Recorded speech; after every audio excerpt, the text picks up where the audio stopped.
आवाज जानी चाहिए।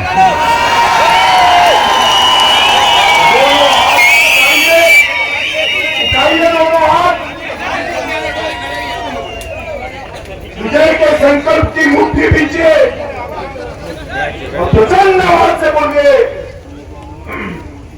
भारत माता की वंदे वंदे साथ मंच पर डॉक्टर जितेंद्र सिंह जी, केंद्रीय मंत्री और मोदी जी के कार्यालय में जम्मू कश्मीर की हमेशा चिंता करने वाले डॉक्टर साहब के लिए जोर से ताली बजाओ जरा। हमारे जिले के अध्यक्ष श्रीमान राजेश्वर कुमार जी, जिले के प्रभारी पूरनचंद जी, श्री नीलम लांगे जी, हमारे प्रत्याशी श्री राकेश ठाकुर जी, हमारे दूसरे प्रत्याशी भाई मोहम्मद सलीम जी, आगे आइए, जोर से ताली बजाइए मोहम्मद जी के लिए। आज जम्मू कश्मीर की इस भूमि पर राम वन में आए हुए प्यारे भाइयों, बहनों और माताओं, आप सभी को मेरा प्रणाम, नमस्कार। भाइयों बहनों, पहले सर्वधार चामुंडा माता, गलाधार मंदिर और रघुनाथ मंदिर को प्रणाम कर मेरी बात की शुरुआत करता हूं। हमारे दो महान शहीद श्री विभीषण जी और साधुराम जी को भी मन पूर्वक श्रद्धांजलि देकर मेरी बात की शुरुआत करता हूं। भाइयों बहनों, हमारे दोनों प्रत्याशी आपके सामने हैं, ठाकुर साहब भी है और मोहम्मद सलीम जी भी है, और आने वाले चुनाव में आपको फैसला करना है कि हमें किसके साथ जाना। दो ताकतों के बीच में चुनाव। एक लोग हैं जिन्होंने जम्मू कश्मीर को आतंक की आग में झोंकने का काम अपने राजनीतिक फायदे के लिए 35 साल तक जम्मू कश्मीर आतंक की आग में जलता, 40,000 से ज्यादा लोग शहीद हो गए। मैं आज फारूक साहब और राहुल गांधी दोनों को पूछना चाहता हूं, इतने साल तक जम्मू कश्मीर आतंक की आग में जला, आप इसकी जिम्मेदारी लेने के लिए तैयार है क्या? भाइयों बहनों, वो नहीं, मुझे मालूम है। इसलिए हमने तय किया है कि चुनाव के बाद 40,000 लोगों का जान लेने वाली आतंकवाद के लिए भारतीय जनता पार्टी एक व्हाइट पेपर लाकर इनकी जिम्मेदारी तय करेगी। इनकी जिम्मेदारी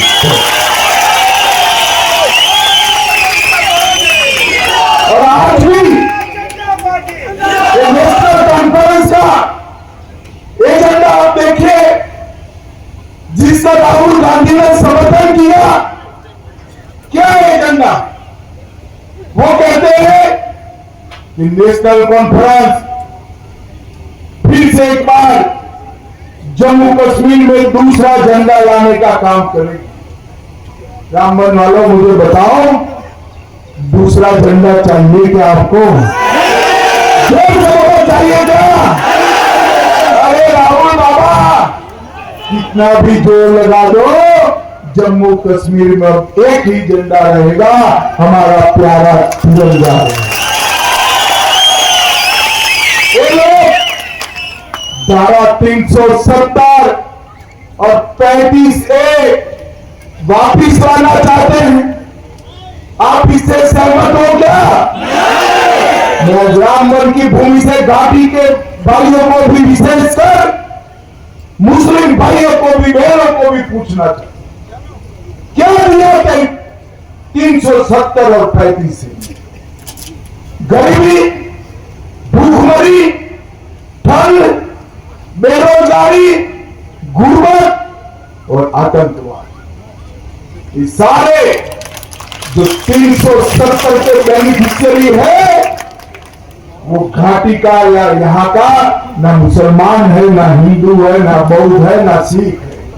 इसके बेनिफिशियरी ये 3 परिवार ही है, 3 परिवार, अब्दुल्ला परिवार, गांधी परिवार और मुफ्ती परिवार। भाइयों बहनों, मैं आज पूछना चाहता हूं, 370 लाकर 70 साल तक राज किया, लागू किया। रामबन वालों, आपको 5 किलो अनाज फ्री में मिलता था क्या? पहले जोर से बोलो, मिलता था क्या? 370 हटी, 5 किलो अनाज मिला। कमल के निशान पर मोहर लगाइए, 5 की जगह 10 किलो चावल प्रति माह मिलना चाहिए। रामबन वालों, मुझे बताओ कि कभी भी 70 साल रही, 5 लाख तक का इलाज मुफ्त में हुआ था क्या? अरे जोर से बोलो, हुआ था क्या? अब ये 370 वापिस लाना चाहते हैं। मैं बताता हूं, रोक लो। 5 लाख की जगह मोदी जी ने 7 लाख और बूढ़े व्यक्तियों का 10 लाख तक का इलाज मुफ्त में करने का। भाइयों बहनों, मुझे बताओ, जम्मू और कश्मीर में 2 एम्स, 2 IIM, फैशन डिजाइन की स्कूल, 9 मेडिकल कॉलेज, कई सारी कॉलेजेस, कई सारी यूनिवर्सिटी, इतना सारा इंडस्ट्रियल डेवलपमेंट और 24 घंटा बिजली कभी मिलती थी क्या? जरा जोर से बोलो, मिलती थी क्या? ये लोग 370 लाकर जम्मू कश्मीर को फिर से आतंकी आग में झोंकना चाहते हैं। भाइयों बहनों, वो कहते हैं हम पाकिस्तान से बात, मैं आज स्पष्ट कर देता हूं, किसी भी स्थिति में जब तक आतंकवाद समाप्त नहीं होता, पाकिस्तान के साथ कोई बात नहीं होगी, कोई बात। वो LOC का ट्रेड शुरू करना चाहते हैं, जिस LOC के ट्रेड से यहां पर आतंकवाद का पोषण हुआ, वो शुरू करना चाहते हैं।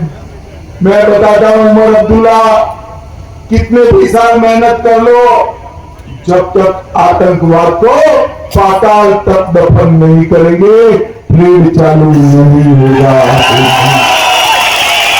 भाइयों बहनों, आतंकवादी घटनाओं में, पत्थरबाजी की घटनाओं में शामिल लोगों को वो छोड़ना चाहते, नौकरियां देना चाहते हैं।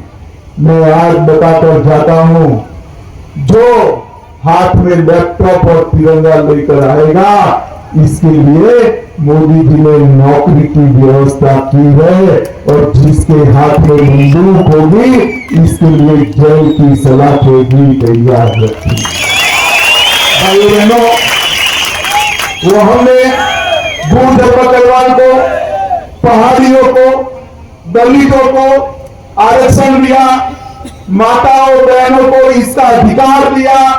ये कहते हैं ये आरक्षण को हम समाप्त कर देंगे। भाइयों, फिर से एक बार ये भ्रष्टाचार की आग में युवाओं को झोंकना चाहते हैं।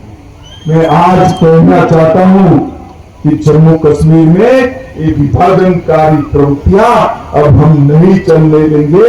ये भारतीय जनता पार्टी का संकल्प है।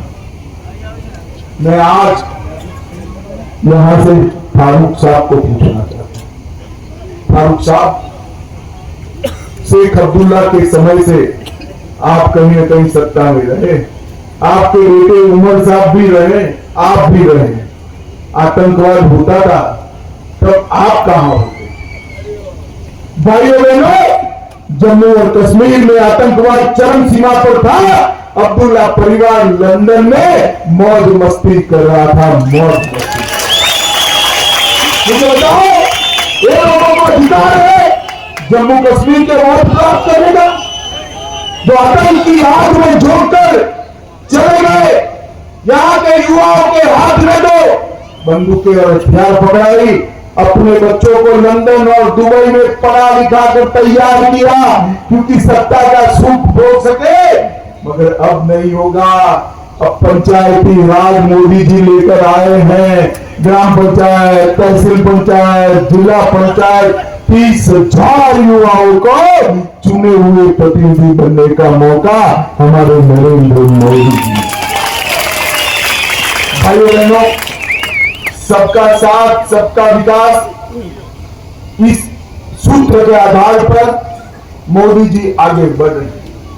हमारे डॉक्टर साहब ने कहा अमित भाई रामबन में पहली बार आए, ऐसा नहीं है डॉक्टर साहब। मुरली मनोहर जोशी जब यात्रा लेकर आए तब मैं 2 दिन तक रामबन में रहा हूं। लाल चौक पर झंडा फहराने मुरली मनोहर जी आए तब मैं अहमदाबाद शहर का महामंत्री था, और 2 दिन हमें यहाँ रोक लिया गया था और फिर अलग अलग रास्ते से वहां पहुंचने का प्रयास किया, पकड़े गए। मगर रामबन में सर्वाधार हिंसा, गुंडा और कली मस्ता की हिंसा, ये सारी घटनाएं देखी। आज मैं आपको आगाह करने आया हूं।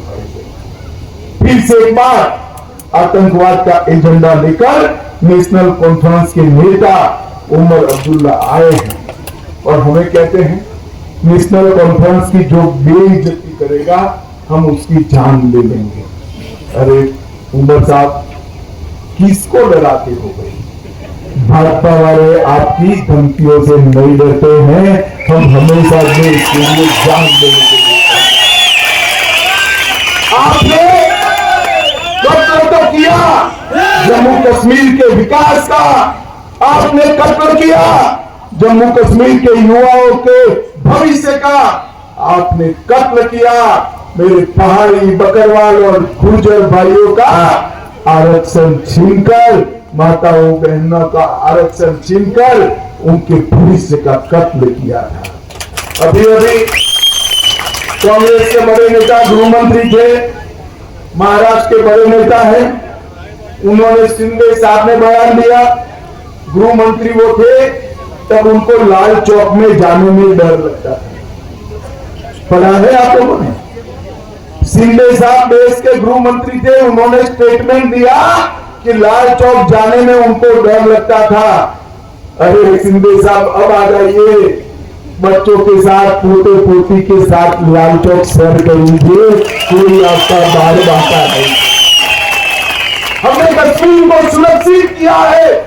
आज कश्मीर में राहुल बाबा बाइक चलाते हैं, बाइक चलाकर मोदी जी को गाली देते हैं, लाल चौक में आइसक्रीम खाते हैं, मोदी जी को गाली देते हैं, लाल चौक पर तिरंगा फहर रहा है वो देखकर मोदी जी को गाली देते हैं, और राहुल बाबा और बहन जी प्रियंका जी बर्फ से एक दूसरे के साथ बर्फबारी खेलते हैं। राहुल बाबा, गाली तो आप मोदी जी को दे रहे हो, मगर आपके जमाने में संभव नहीं था। नरेंद्र मोदी ने आतंकवाद को पाताल तक दफना देने का काम किया। आज आप पैदल यात्रा लेकर वहां तक पहुंचे, इसका कारण केंद्र में भारतीय जनता पार्टी की सरकार थी। अरे हम तिरंगा लेकर निकले थे, मुरली मनोहर जोशी और नरेंद्र मोदी जी, हमें रोक लिया गया, रामबन में ही रोका गया और हेलीकॉप्टर में जाकर तिरंगा फहराना पड़ा। आज वहां पर गणेश उत्सव भी होता है, जन्माष्टमी भी होता है और ताजिया का जुलूस भी निकलता है, कोई दंगा नहीं। और मैं आज कहना चाहता हूं कि आपकी जो नीयत है फिर से आतंकवाद लाने की, उसको हम नहीं। अभी अभी उमर अब्दुल्ला ने कहा अफजल गुरु को फांसी नहीं देनी चाहिए थी। भाइयों बहनों बताओ, भारत के लोकतंत्र के मंदिर पार्लियामेंट पर हमला करने वालों लोगों को फांसी देना चाहिए या नहीं देना चाहिए? देना चाहिए या नहीं देना चाहिए? उमर अब्दुल्ला, वोट बैंक की राजनीति बंद करो। आप आग के साथ खेल रहे हो। आतंकवाद से किसी का बुरा नहीं हुआ है। भाइयों बहनों, आज मैं आपको कहने आया हूं कि हमने पहाड़ियों को, गुर्जरों को, दलितों को, बहनों को आरक्षण देने का काम किया। हमने आरक्षण दिया भी और उनका सम्मान भी किया है। आज मैं यहाँ रामबन में आया हूँ, उस वक्त आप सभी को कहना चाहता हूँ कि रामबन के विकास के लिए इस 10 साल में हमने ढेर सारा काम किया है। 10 साल में चेनानी नासरी टनल, बनिहाल कांजीगुट टनल का निर्माण हुआ, रामबन फ्लाईओवर और राष्ट्रीय राजमार्ग को 4 लेनिंग से रामबन के युवाओं का आर्थिक विकास हो रहा है। संगलदान में रेलवे स्टेशन बनाने की शुरुआत की। कश्मीर की पहली इलेक्ट्रिक ट्रेन भी संगलदान से शुरू हुई। रामबन से मैत्रा पुल और रामबन में नए बस स्टैंड का निर्माण किया। अस्पताल में ऑक्सीजन प्लांट लगाया। 3 उच्चतर माध्यमिक विद्यालय बनाए। सुलई शहर को जीआई टैग दिया। सावलकोट जल विद्युत परियोजना का निर्माण चल रहा है, जिससे 1850 मेगावाट बिजली हमारे जम्मू कश्मीर को मिलेगी। इतनी बड़ी संख्या में माताएं बहनें आई। मोदी जी ने तय किया है कि आप हमारे दोनों प्रत्याशियों को जिता दो, कमल के निशान पर बटन दबाओ, घर की सबसे वरिष्ठ महिला को हम 18,000 रुपए का चेक भेजने का काम करें। हर बहन को रक्षाबंधन और दीपावली में 2 सिलेंडर देंगे। किसानों को 6,000 की जगह अब 10,000 मिलेगा। चावल 5 किलो की जगह 10 किलो मिलेगा। बिजली दर किसानों का 50% काटा जाएगा। जम्मू में एक अंतरराष्ट्रीय हवाई अड्डे का निर्माण होगा। जम्मू और श्रीनगर में मेट्रो बनेगी। हर साल विध्वंस हुए 100 मंदिरों का हम जीर्णोद्धार करेंगे। तभी रिवर फ्रंट बनाएंगे। रंजीत सागर डैम में झील विकास पर्यटन करेंगे और कश्मीरी पंडितों को फिर से पुनर्वसन की नई योजना भी पंडित प्रेमनाथ डोगरा के नाम से हम लेकर आएंगे। भाई बहनों, कॉलेज के विद्यार्थियों को 3,000 सालाना स्टाइपेंड देने का काम करेंगे और प्रेमनाथ डोगरा रोजगार योजना के तहत 5 लाख नए रोजगार पैदा करने का काम भी भारतीय जनता पार्टी की सरकार है। मैं रामबन में आया हूं, आप सभी को अपील करना चाहता हूं। भारतीय जनता पार्टी विकास के एजेंडे के साथ आप पूरे जम्मू कश्मीर के मतदाता, रेली के भी घाटी के भी मतदाता, एक 3 परिवारों का समर्थन इसलिए न करिएगा, इन्होंने लोकतंत्र का गला घोंटने का काम किया है। इन्होंने आतंकवाद का पोषण करने का काम किया है और इन्होंने जम्मू कश्मीर को अविकसित रखने का भी काम किया है। मुझे बताओ भाइयों बहनों, हमारे दोनों प्रत्याशियों को प्रचंड बहुमत के साथ जिताओगे क्या? अरे सुनाई नहीं पड़ता है भाई, मोदी जी को दिल्ली में सुनाई करना चाहिए। जिताओगे क्या? कमल के निशान पर बटन दबाओगे? भाजपा को विजयी बनाओगे? तो मेरे साथ दोनों हाथ उठाकर बोलिए, मुट्ठी पीछे